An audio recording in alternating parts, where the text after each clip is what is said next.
Welcome in, subscribers. Welcome in, new viewers. How you doing? I'm Ion Prime. Thank you so much for joining me today.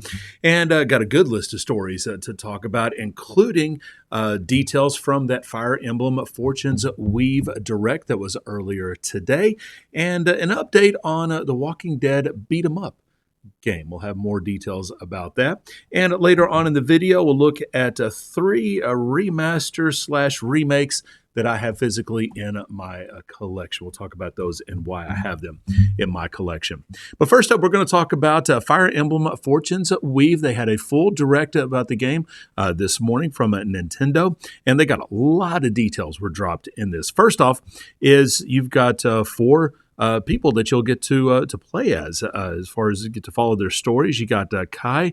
He's a young farm boy looking to save his imprisoned father. You've got Dietrich, brooding seafarer attacked by an enormous monster, washed ashore and seeking glory. Thedora is seeking to win to restore peace to her remote home kingdom that worships a mysterious goddess. And Lita, young woman born into prestige, but who becomes consumed by rage at her father's murder. She learns that the killer's plan is to participate in the games. Now, you learn about these four, and then you learn about the actual protagonist because you play a little bit of the game, which is kind of almost an introductory type, getting you used to the play style of the game, and then you skip forward 5 years later and you get a new protagonist in the game. But there's lots to do in town to level up your character, plenty of side quests as well in town. Now they have they've changed the battles from that usual grid-based system to a turn-based system. And so I'm kind of excited about that because I do enjoy my turn-based RPGs. But there's a special collector's edition, too, that you'll be able to get. It's called Fire Emblem Fortunes Weave Dagnan Collection. This has a steelbook, a character art cards, a map of Dagda, and an art book as well. And it's available right now, too. If you have the Nintendo Music app, they got some tracks from Fortune Weave that'll be on the app. And then tomorrow, if you have the Nintendo Today app, there'll be a Fire Emblem theme that you'll be able to get with the Nintendo Day app. So lots and lots of details from Fire Emblem Fortunes Weave Direct that was earlier today. If you didn't get to watch the Direct, I'll have it linked down in the description below. So be sure to stop by there and check it out and learn for yourself all the great stuff that'll be in the next Fire Emblem game coming to the Nintendo Switch 2. Next up, I got some more news from Final Fantasy VII Revelation. Now, it's coming to all platforms spring of next year. And I'm so ready. I'm so ready to finally close out to this remake trilogy. I mean, I love Final Fantasy VII. I've talked about that many times. I have loved both of the remakes, Final Fantasy VII Remake and Final Fantasy VII Rebirth. Loved both of them and ready to finally conclude the game. And director Naoki Hamaguchi, he was asked recently about DLC for Final Fantasy VII Revelation. Now, this isn't the first time he's been asked about this either. And he said, quote, "The story will be concluded within the main game," which that's really good that we actually will get a conclusion to the story. He continues to say, "We're serious about concluding the series with Final Fantasy VII Revelation, and we're proceeding with development with that goal in mind. If we were to hypothetically release any DLC, we would likely want to create a kind of spin-off focused on a specific character that depicts their untold stories, kind of like what we did with Yuffie with Final Fantasy VII Episode Intermission." I like that. I like that. Yes, I want to be able to finish the game, get an ending to the game, and if there is any DLC, maybe it's a side quest for Vincent, maybe it's a side quest for Sid. That would be really, really cool to be able to add into that. Not leave us on a cliffhanger, and then later on DLC will take care of that cliffhanger. Yeah, we don't want that. I like that idea, though, of doing like a, kind of a separate character story as some later on DLC in Final Fantasy VII Revelation. But again, coming out to all platforms spring of next year. I'm so ready. I'm ready to pre-order. I hope we get that physical version. I know he was asked about that, and he says they're working towards that, so they don't have a full answer to that, but I hope they have to do a physical version because I've got the deluxe edition for the other two games in the trilogy, and I would just want a deluxe edition to make my collection look complete for Final Fantasy VII Revelation. But yeah, it's going to be good. Looking forward to it. At San Diego Comic-Con, it was a couple of weekends ago, and we got lots of news from Sony out of that for Wolverine, for God of War Lao Fei, and also for Marvel Tokon Fighting Souls.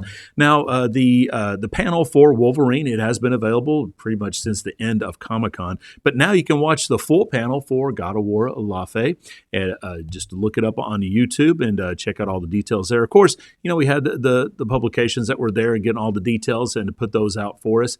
But this way you can go into that video and you can watch it and get maybe some of the smaller details that might have been left out of somebody's report. But there's also the panel for Marvel Tokon Fighting Souls. It has not been officially released from San Diego Comic-Con, but there are some fan-filmed videos on YouTube that you can check out, and you can watch that full panel like that. But if we get news of a full release of that, I'll definitely let you know. And finally, about a month ago, we learned about a new retro beat-em-up that was based on The Walking Dead. Now, the subtitle for this is called Streets of Survival.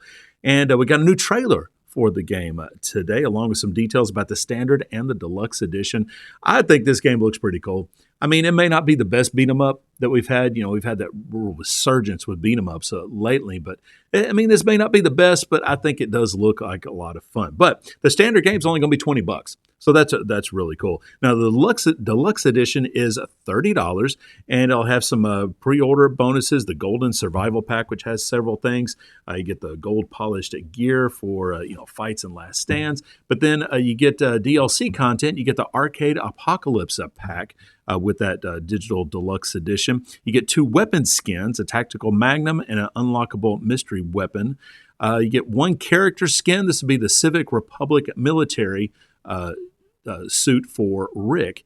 And then you get the Walker Pit, which is an endless survival combat mode. You get a Hell on Earth difficulty mode, digital soundtrack with that deluxe edition as well. But again, it's only $30 for that, which you might as well spend the extra $10 and go and get all that stuff.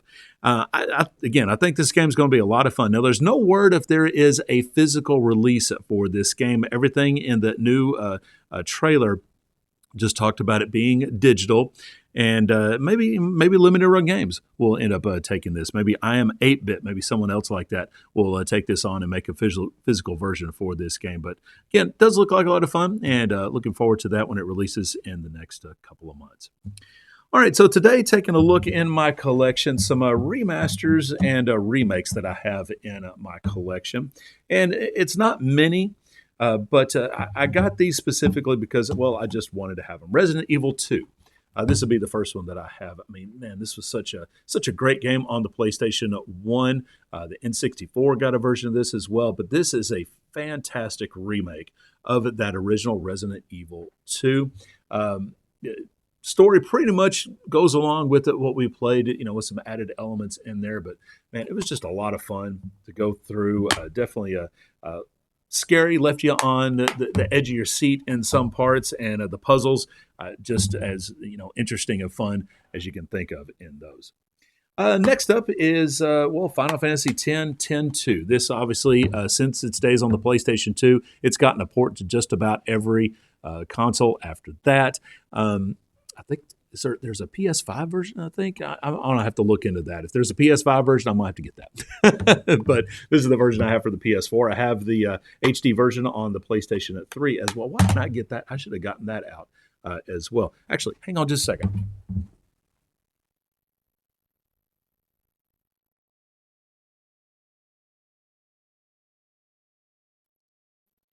I don't know why I didn't even think to grab this one, but this is one that I found for the PlayStation 3 recently. I know the box is not in the best shape, but I found this at one of my local game stores, and this is for the Final Fantasy X 10-2 for the PS3, but came with a book with some story elements and some art in this as well. Really neat. And, of course, a disc with the game. Really cool stuff there. So, obviously, I've got several versions of Final Fantasy X 10-2.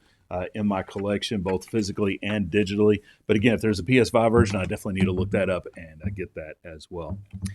And the final game I want to take a look at is Medieval.